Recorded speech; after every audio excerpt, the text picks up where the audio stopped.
continuidade à disciplina de cuidados com a puérpera e o RN, a nossa aula de hoje é sobre a assistência de enfermagem no trabalho de parto.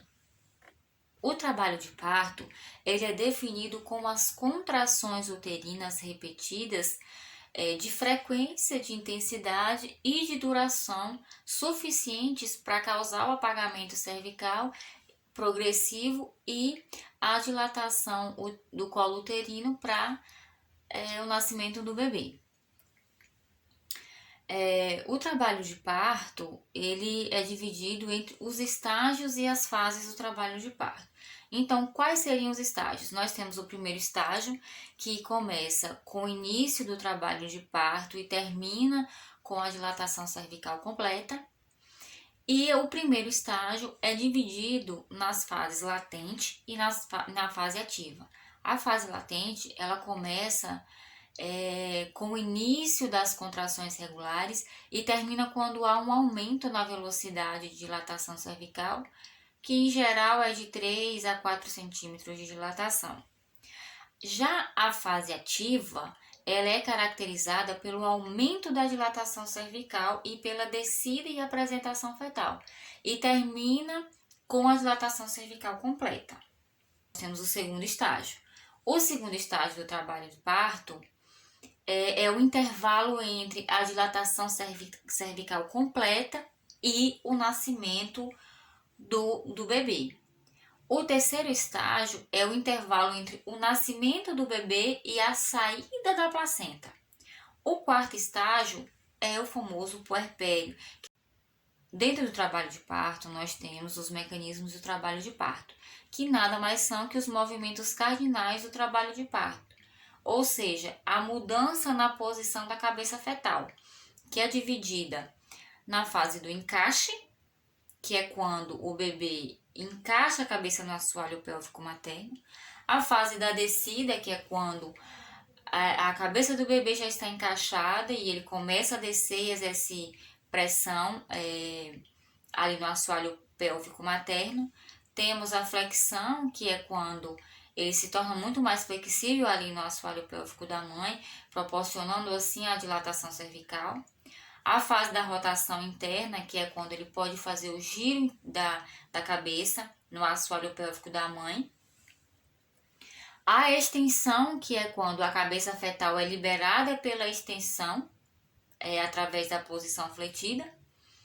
Temos a rotação interna, que é quando o feto ele reassume a posição da face para frente, que é a posição, a melhor posição para que esse bebê nasça. Dentro do trabalho de parto, nós temos o manejo do trabalho de parto. Essa é a fase em que nós, quanto enfermeiros, fazemos a avaliação inicial. Então, essa gestante, ela chega para parir na unidade hospitalar ou na maternidade e nós acolhemos essa parturiente e vamos colher toda a história dela, todo o trajeto da parte do pré-natal, da evolução da gestação, de como foi essa gestação. Olhamos, fazemos uma revisão na caderneta da gestante, porque ali contém informações importantes. Olhamos os últimos exames que ela fez. Vamos perguntar quando foi o início das contrações, qual foi a intensidade e a frequência dessas contrações, se ela perdeu líquido, se ela teve sangramento vaginal, se ela está sentindo o bebê se mover dentro da barriga dela, se ela tem alguma alergia medicamentosa ou alimentar, se faz uso de medicações. Se ela responder que sim, quais são as medicações e qual o fluxo de uso dessas medicações, quando foi a última vez que ela se alimentou, os testes rápidos que dispuserem ali e que forem também protocolo dessa maternidade, fazer nessa parturiente, até mesmo para que o parto seja seguro não só para ela, quanto para o bebê e para toda a equipe que estará dando essa assistência. Nós temos que fazer o exame físico e dentro do exame físico avaliar ela céfalo-caudal, tudo que essa paciente nos apresentar, nos relatar e tudo que nós vemos também. avaliar os sinais vitais maternos, todos os sinais vitais maternos, a frequência cardíaca, a frequência respiratória, temperatura, pulso, a pressão arterial dessa gestante, avaliar as contrações, a frequência e a intensidade dessas contrações, avaliar a apresentação fetal, peso fetal estimado que aquele bebê vai estar, olhar a última ultrassom que ela fez para fazer um parâmetro, né, de como está esse bebê, fazer as manobras de Leopold. Trouxe aqui a figura para que vocês possam visualizar como é feita as manobras de Leopold. Aqui na número 1, que é quando ela tá na figura, as mãos estão apalpando ali como se fosse o glúteo do bebê, que serve para apalpar o fundo uterino e para verificar a presença ou ausência de polo fetal. Na segunda figura, que é quando ela está palpando ali as laterais, como se fossem as costas do bebê, serve para que a gente possa apalpar as paredes laterais do útero e determinar a situação fetal, transverso ou vertical, e localizar a coluna cervical do bebê. Na quarta figura, que é quando está palpando ali a cabecinha do bebê, serve para que a gente possa segurar e apalpar os polos superiores e inferiores para poder determinar a apresentação desse bebê. Nós podemos apalpar a cabecinha do bebê e ver qual é o tipo de posição que ele realmente está, se ele já está cefálico ou não. Na quarta manobra, que é quando ela fica ao inverso dessa barriga materna, essa manobra serve para apalpar a parte da apresentação lateral paramedial, para poder avaliar o encaixe na pelve materna e a localização do fronte fetal e o grau de flexão que esse bebê esteja. Então, as manobras de Leopold servem para nos elucidar, porque nós não podemos ver a olho nu, mas serve para nos elucidar de qual a apresentação que esse bebê está, para assim determinar qual será a melhor conduta de parto para essa parturiente. Trouxe aqui para vocês as posições normais e as posições mais anormais que nós podemos encontrar. Na segunda figura são as posições normais, que é quando o bebê está cefálico, totalmente encaixado e na posição mais propícia para o parto normal, consideradas as melhores posições para o parto normal. E nós temos aqui as apresentações anormais, que é a apresentação em face, a apresentação em vértice, a apresentação de nádegas e a de ombro. A apresentação em face é quando ele não está com a cabeça coroada, ele está com a face apresentada. Em vértice, ele está virado lateralmente e o encaixe não é 100%. Em nádegas é quando ele está sentado em cima do assoalho pélvico, e em ombro é quando ele está deitado sobre o assoalho pélvico e o ombro é que se apresenta. Então, nós consideramos essas posições como distócias maternas. O trabalho de parto é muito peculiar a cada parturiente. Existem algumas parturientes que o trabalho de parto evolui de forma rápida e outras nem tanto. E algumas podem entrar em um estágio chamado de estagnação, que é quando essa parturiente ela dilata alguns centímetros e passa por um longo período de trabalho de parto apenas com aquela quantidade de dilatação. Quando ela não evolui, ela fica estagnada em uma quantidade de centímetros de dilatação que não é propensa para a saída mais tranquila e menos dolorosa para o feto e para essa parturiente. Então, o obstetra, ele opta pelo mecanismo da indução do trabalho de parto. O que seria a indução do trabalho de parto? Nada mais é que auxiliar essa parturiente para acelerar o processo de trabalho de parto, porque ela entrou em estagnação, passou por longo período de trabalho de parto estagnada, sem dilatação alguma. Então, o obstetra opta por entrar com medicações, a exemplo da ocitocina, para que aumente essa contração e dessa forma aconteça a dilatação cervical para a passagem desse bebê. Então, quais seriam as indicações para a indução do trabalho de parto? Lembrando que é o obstetra que vai determinar a indução de trabalho de parto e é indicado nos casos de descolamento prematuro da placenta, hipertensão gestacional, a ruptura prematura das membranas ou a gravidez pós-termo, que já passou da data provável do parto, diabetes mellitus, doenças pulmonal crônica, o comprometimento fetal, morte fetal e quando já está maior que 39 semanas, né, de idade gestacional, que já é uma gestação pós-termo. Porém, existe também as contraindicações para a indução do trabalho de parto, tais como a vasa prévia, que é uma complicação obstétrica bem importante, porque é onde nós temos o encontro de vasos sanguíneos que podem se romper e causar uma hemorragia materna, que pode ser fatal. A situação transversa do bebê, quando ele está em apresentação transversa, a indução de trabalho de parto não pode ser realizada, visto que esse bebê não está posicionado de forma correta.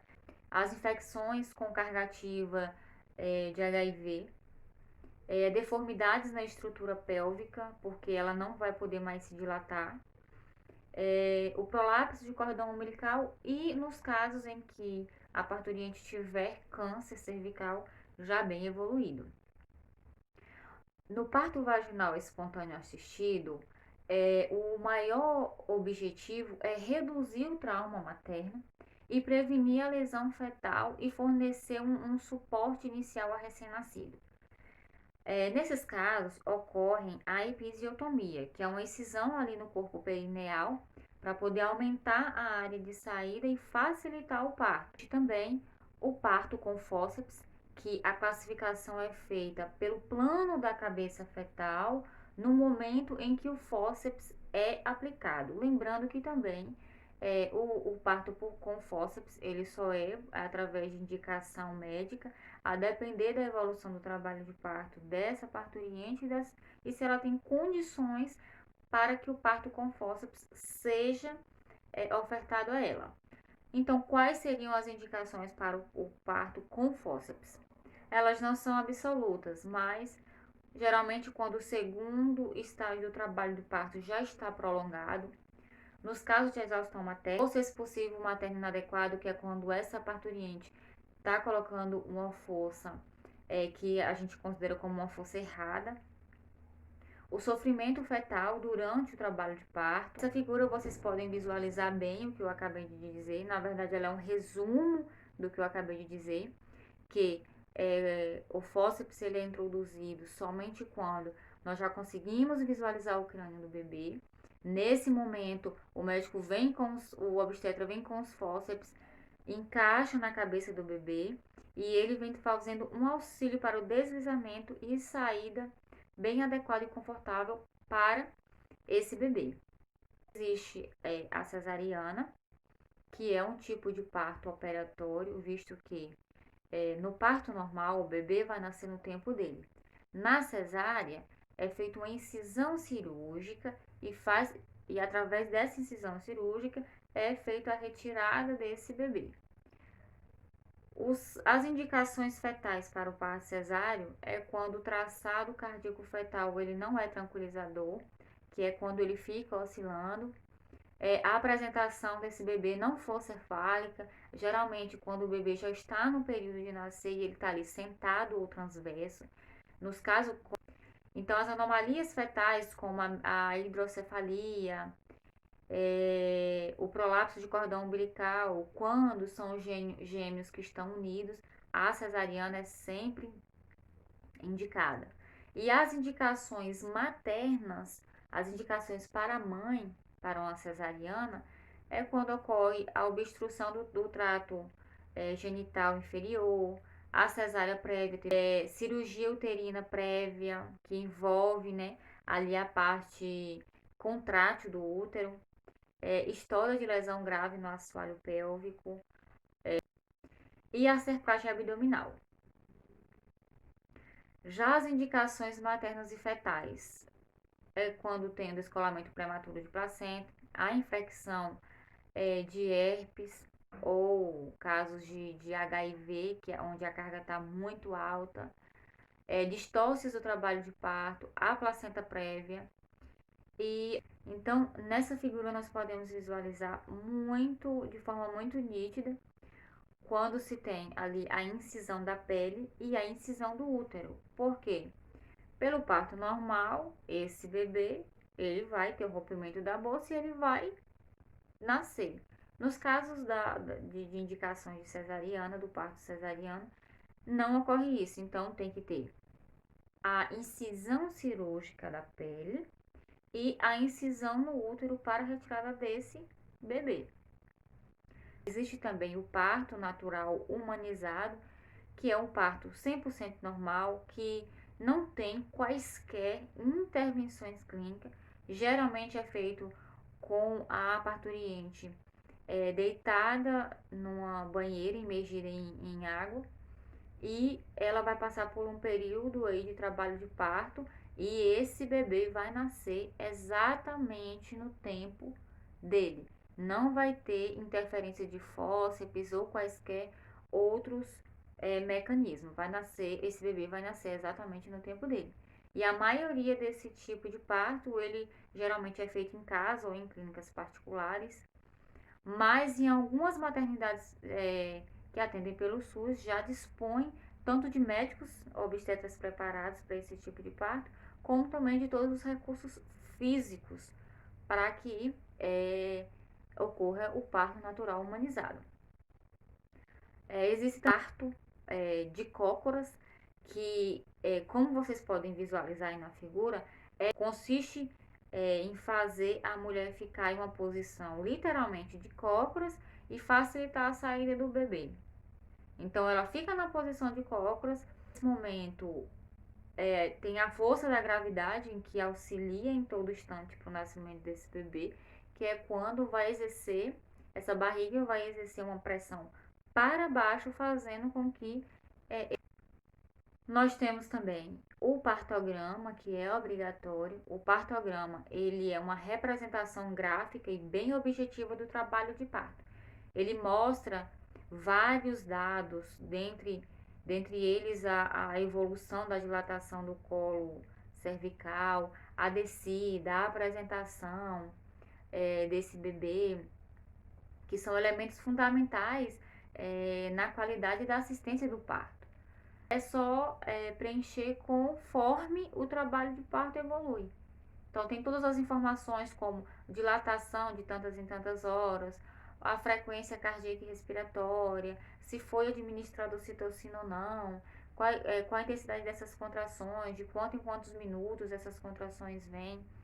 Então, é só observar o que está acontecendo no trabalho de parto com a parturiente e marcar lá no partograma. Então, essa foi a nossa aula sobre os tipos de parto e quais são